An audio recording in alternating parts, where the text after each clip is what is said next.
I'm ready. Very, very good. Is she going through us right now? I will call the council meeting of August 13th, 2025 to order. Will you please rise and join me in the Pledge of Allegiance? United States of America, and to the republic for which it stands, one nation, under God, indivisible, with liberty and justice for all. Anna, will you please call roll? Carey. Here. Bilski. Here. Allner. Here. Vincent. Here. Foster. Here. Madden. Silver. Here. Is there a motion to approve the treasurer's reports for June of 2025? I'll make a motion. Second. Thank you. Dana. Good evening. Okay, you have the June 30th cash account summary that shows out of all funds, we have $18,750,000. You have the summary report showing all of the various funds. And June revenue collections was $1,176,000. June's expenditures was $873,000. And then you also have the revenue and expenditure report for all funds through June 30th. So we're at 50% of the year. And the general fund's revenues that were collected are 56% of budget. And the expenditures from the general fund are 43% of budgeted expenditures. But when you look at all funds revenue are at 54% collected, and all funds expenditures are at 40%. And that's what you want to see. You want to see our revenue higher, because you want to collect obviously more than what you anticipated, and you want your expenditures to be less than what you budgeted. So we're kind of doing well in that respect. I did indicate what variances we had of larger than the 50%. And most of those were all of them were timing of expenditures for grants, capital items or training items where you might have purchased it all earlier in the year and you're not going to be spending it the rest of the year, and that will clear up the timing differences. So that's all I had on the revenues and expenditure analysis for the treasurer's report. Any questions or comments? Carey. Yes. Bilski. Yes. Allner. Vincent. Yes. Foster. Yes. Madden. Yes. Silver. Yes. Is there a motion to approve the tax administrator's reports for June of 2025? So moved. Thank you. Is there a second? Thank you. Dana, can you make sure you talk into the microphone, please? Too far away, sorry. It was last time. Okay, so you have the tax administrator report for June 30th, and the gross collections from all of our sources are $840,000, which is about $163,000 higher than June of last year. And year-to-date, we're at $588,000 over where we were year-to-date last year. Last year, we had a pretty low year in terms of our expenditures comparative to the other years, so it's nice that we're seeing that we've picked up the revenue amounts this year. And then you have the monthly gross spreadsheet as well as the monthly cumulative graph as well for through June. All right, thank you. Any questions or comments? Call roll. Carey. Yes. Bilski. Yes. Allner. Vincent. Yes. Foster. Madden. Yes. Silver. Discussion of the bills to be paid in the month of August in the amount of $251,946.29, and additional July expenses in the amount of $75,586.76. Any questions or comments on these?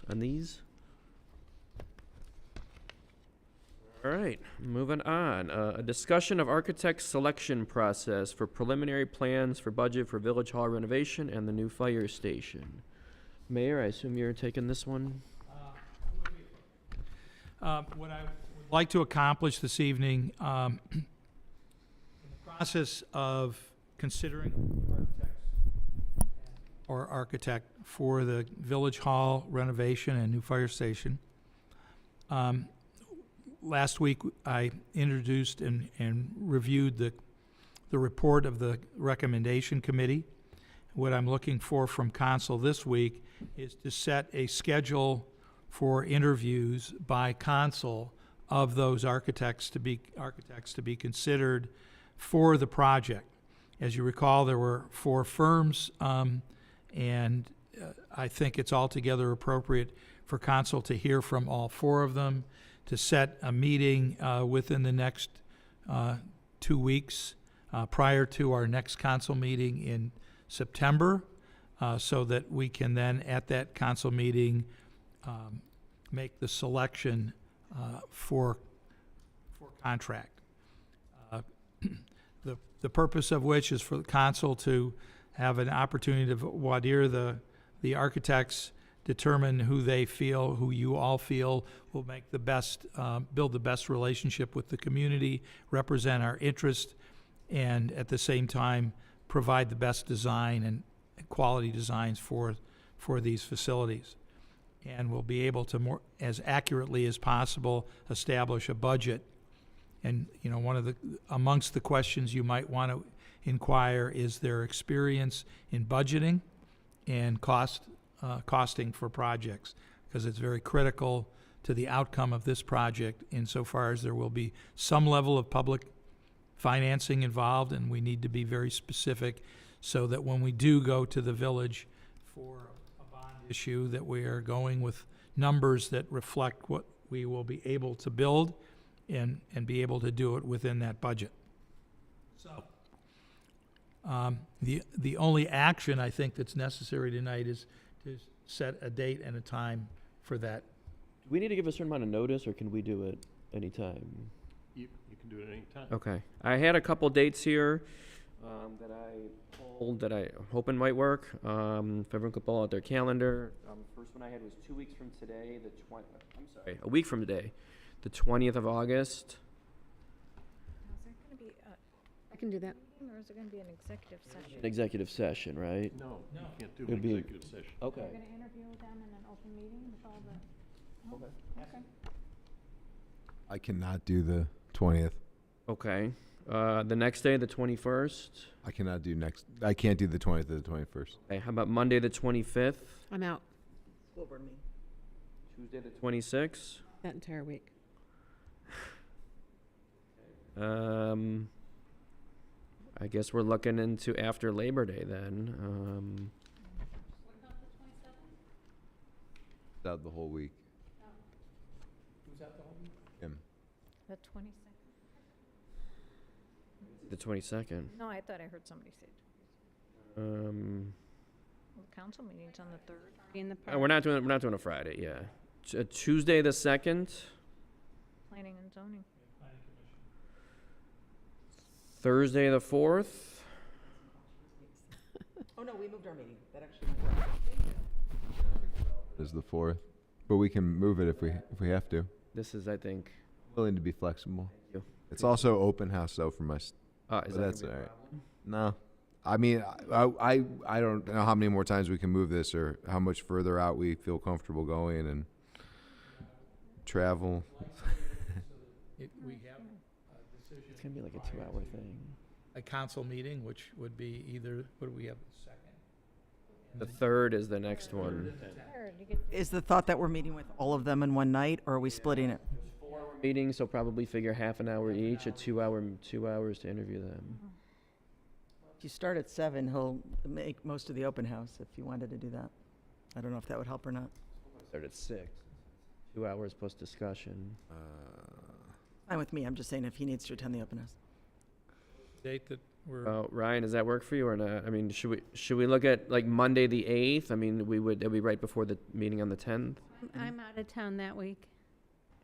I mean, could you miss a school board meeting or? But she's out of town. So the week before. You're out that whole week? Mm-hmm. Not going to be at the council meeting? What did we say about September 1st and 2nd? Were those weren't good? Day. Hey, you know. 2nd, there's planning and zoning. 2nd is planning and zoning. Let's do the 4th. Are you sure? Yeah, it is what it is. That's fine. 6 o'clock, okay with everybody? Okay. All right. So what I will do is send out notifications. We have one of the architects here, so he's already on notice. That we will All be four. doing the interviews, conducting interviews on September 4th at 6 p.m. at Village Hall.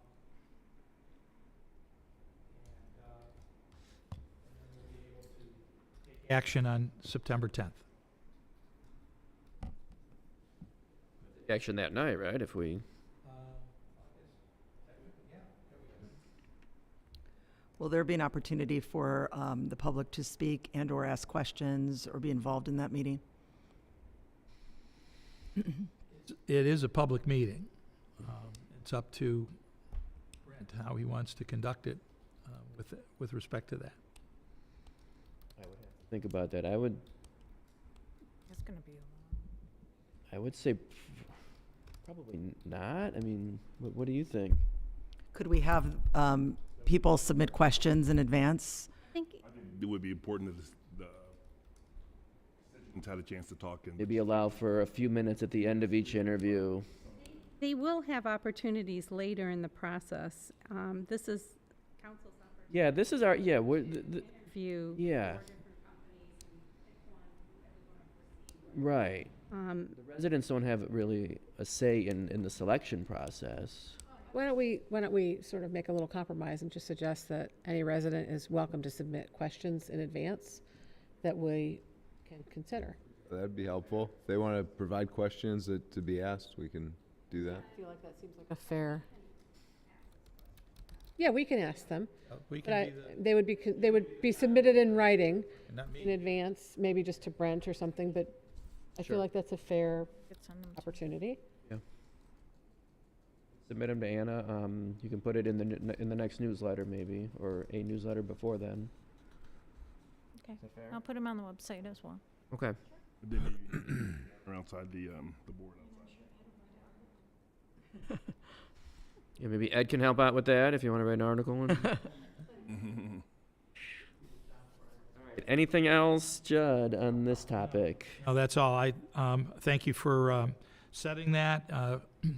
Like to move forward with this so that we can get to a value for this project and determine the next steps thereafter. Okay. All right, moving on. Any audience comments related to agenda items? I don't really have any agenda items, but. All right, we have no old business, no new business. Are there any audience comments relating to matters which advance the good of the village? Sign in. Could sign in and introduce yourself and state your address too, please.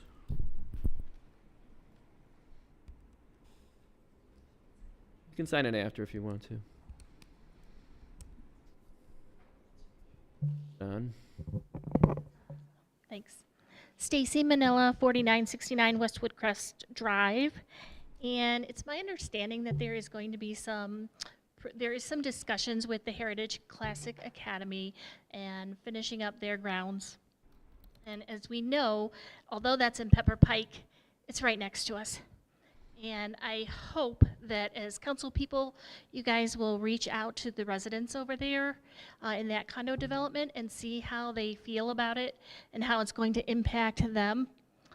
During the No for 32 campaign was my very first opportunity to walk back there in that development. And wow, that is a really beautiful development with many mature trees and a lot of privacy for those townhomes, condos, whichever they're classified back there. And so, as a resident, I really hope that you guys will reach out to those residents, as well as our neighbors in Pepper Pike, and find out how their plans over at Heritage Academy is going to impact our neighbors on both sides. And hopefully that there can be some kind of agreement that our Orange residents don't lose the beautiful property that they have with whatever additions that they're going to be making over there. Very peaceful, just serene environment to live, and I hope that they don't lose that. Okay, thank you. Any additional comments? All right, moving on. Mayor Klein, what do you got? Not as much as I had last week. Paper shredding is Friday, August 15th at Pepper Pike City Hall from 9 a.m. to noon or whenever the truck is full. Computer collection continues through the month of August. Bring your e-scrap items to the service department Monday through Friday from 7 a.m. to 3 p.m. August 20 is the first day of school. Please drive carefully and obey school buses and school signs.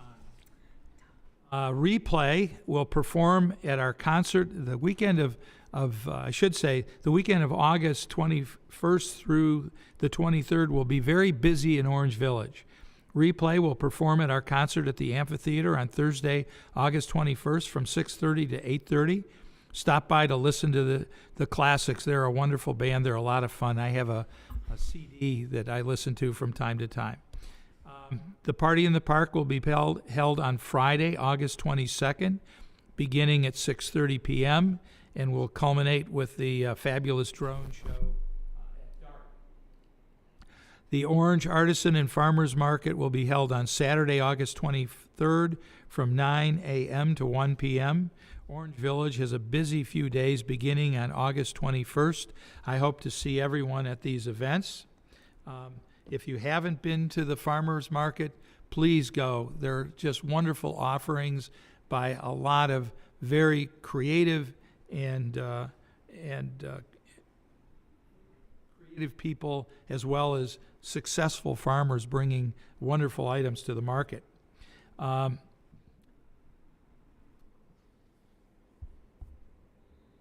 Village office will be closed on Monday, September 1st in observance of Labor Day. Please note, trash and recycling pickup will be delayed one day and will be picked up on Tuesday, September 2nd. Let me repeat that.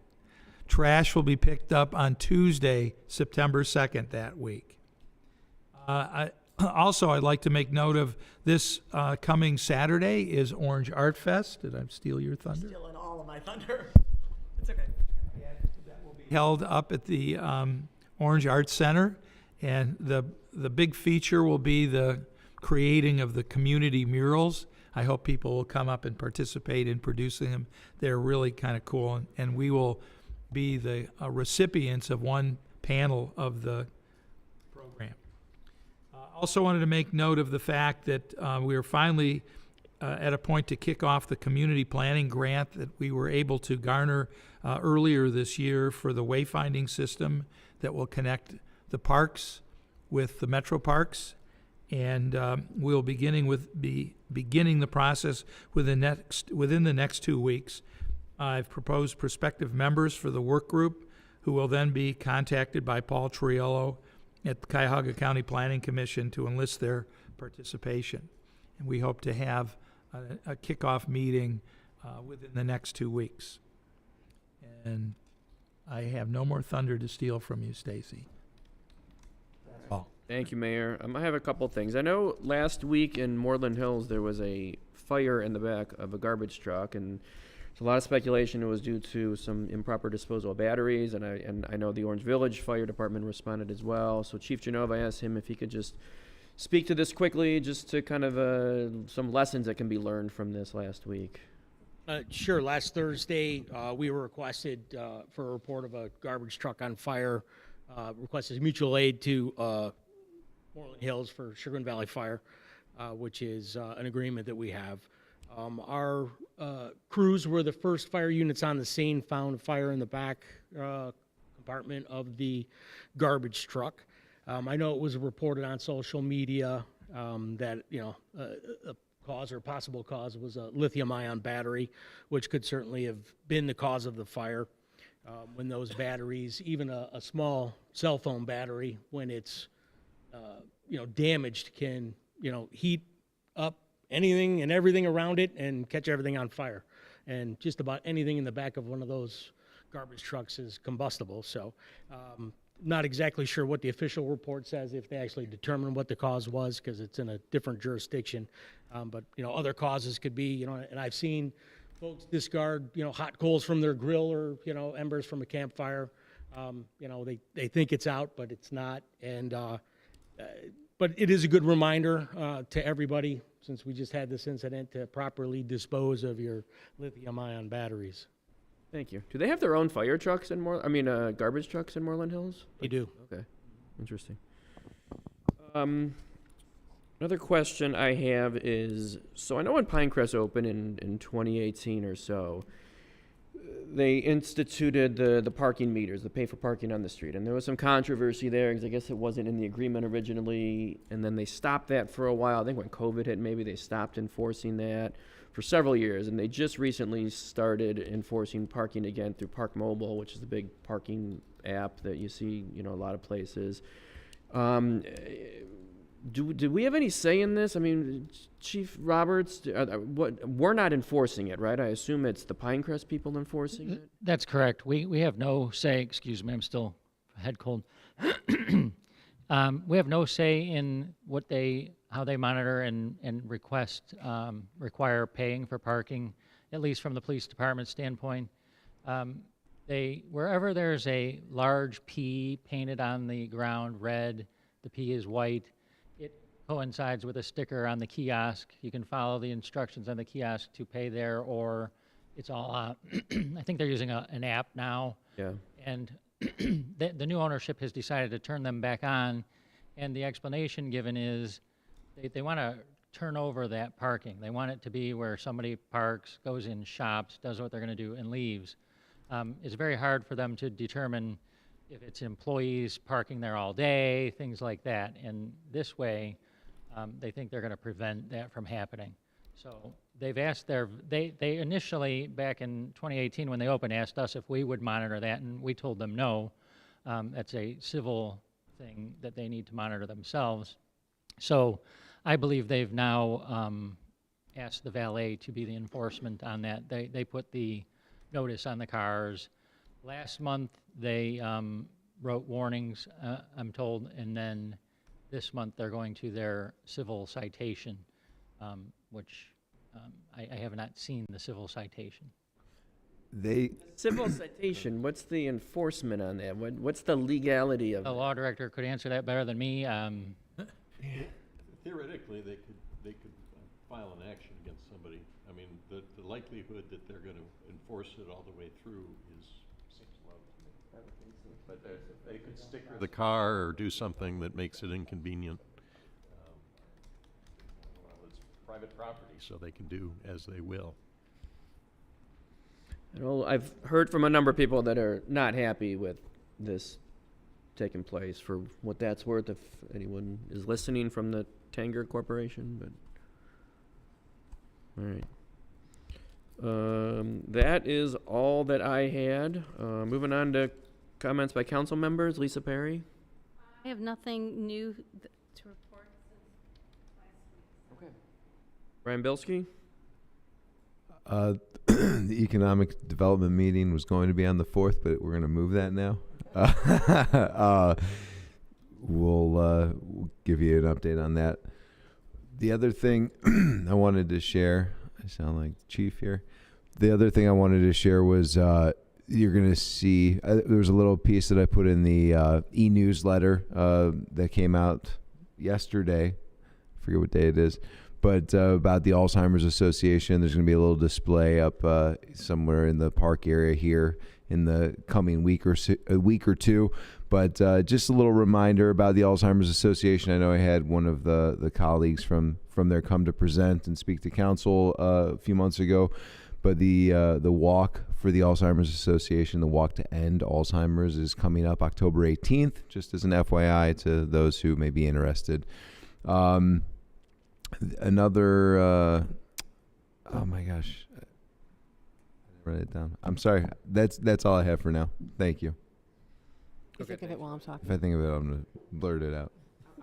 I'm sorry. I'm looking at the calendar again. Is Monday the 18th? Next Monday? Is that enough time to get the architects here, or does that work for anybody? Not work for anybody, I should say. I could do that. I think we can probably muster them up if it works for everybody in the council. Work for me. Get it done sooner rather than later. I can do that. Oh, she's probably got school board maybe. I'm available. 18th works for everybody? I could do that. Let's go with that. right. I would, Oh, so now you're back on. Economic development meeting is back on. Right. One of the two. Right. Both. Yeah. Okay. thank you, everybody. Thanks for figuring that out. Yeah, Stacy Vincent. No, my turn. Yeah, Kim Olner, I called you. I mean, I actually have something today, so you know. I just want to thank Chief Roberts. I brought this Ohio's Blue Envelope program to the chief, and he checked it out. And actually, so Officer Sherwood checked it out for us, right, and figured it out. Basically, this is an opportunity for residents. This cost us nothing, by the way. We have 50 envelopes. Cost us nothing. And our officers are trained now as to what the blue envelopes mean.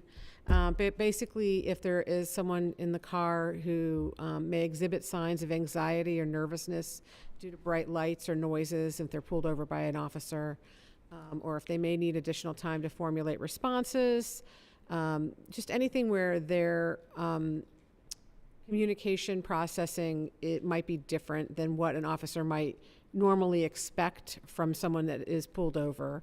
The occupant of the car would have this envelope, and inside the envelope is a copy of their driver's license, their vehicle registration, their current auto insurance card, and any medical information if there were, needed in an emergency. And then there's special notes about the person on the front. So if they were to get pulled over, the driver just needs to hand this to the officer, and the officer will know, okay, let me take a step back here, let's slow down and read this and figure out what the person's special needs are. So it's an opportunity for our officers to work with our special needs residents, and I think it's very helpful. We're not the only municipality in Ohio doing this. This is starting to spread, and it was just an opportunity for us to, again, be responsive to our citizens and residents' needs. So the big things are the fact that all of our officers are trained in what the blue envelope means. So even if someone's driving from another area and they have the blue envelope, our officers will know what it means. And the envelopes are out front, so anyone who needs them should be able to get them. Ed, this would be a great article for you, Ohio's Blue Envelope Program. It's a good thing. And so I'm very appreciative that you were able to make this happen. And I thank you for that. Do you want to add anything to that, or? No, you explained that very well. The Cuyahoga County Board of Developmental Disabilities provided those when we called them and asked for them. 50 envelopes, I assume, will last us quite a while. It's just good to have the awareness out for officers when they're going to have a interaction like that. Great. And that was it for me. All right, thank you, Stacy. Arts and Culture is involved in all 5 of the events that the mayor mentioned, so I won't repeat them all, but I would ask, are you able to put that out since there's so many activities going on for Orange in that week, like a reverse 911 or just a phone blast, to let people know about those? She said planned. That's awesome. Arts and Culture will moved its meeting in September, so because of the open house, so it'll actually be September 11th for anyone interested. The school board met on Monday. They discussed the ongoing partnership with Moreland Hills and Pepper Pike school resource officers. And I know they look forward to continuing to partner with Orange, Woodmere, and Hunting Valley as well for the coming year. They did issue a reminder that during the school day, non-students, non-staff should not be on campus walking dogs or walking the trails when school is in session. Friday is the convocation day, and I also noted, please drive safe.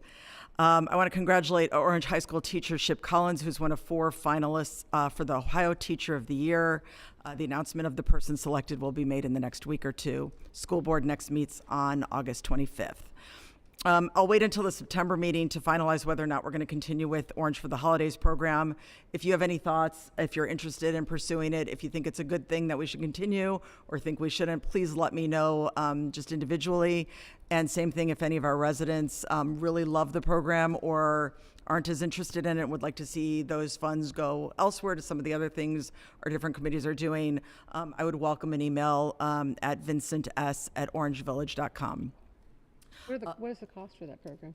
Anna, what? I don't know offhand, I was looking into it, but Yeah, Pinecrest sponsors a big portion of it, or at least they had with the new ownership. We haven't talked about whether or not that would continue or not, so that's something up for discussion still. Cost of the village is pretty minimal, if I remember correctly. Yeah, A few $100 or something. I think it was a little more than that, but yeah, it wasn't a ton, but we are using some money to pay for some of these other things that our committee. Dana, do you know? Too, so. Do you know what the cost was to the village? Just, As a reminder, we spotlight Orange residents in our newsletters. If you know of anyone that has a unique story to share, please let Anna or let me know so we can shine the spotlight on that person. And last but not least, I just want to wish all of our students and educators a fantastic start to the 25-26 school year, and I wish everyone a safe and happy Labor Day weekend. Hope to see you at the August events. All right, thank you. Jeff Foster. Madden. I have nothing to add this week. That is all that we had today. I will make a motion to adjourn the council meeting of August 13th, 2025. Is there a second? Second. Anna, please call roll. Sorry. Gotta go all the way up, sorry. Perry, Yes. Bilski, Yes. Allner. Yes. Vincent, Yes. Foster, Yes. Madden, Yes. Silver. Yes. Thank you. Much, everybody.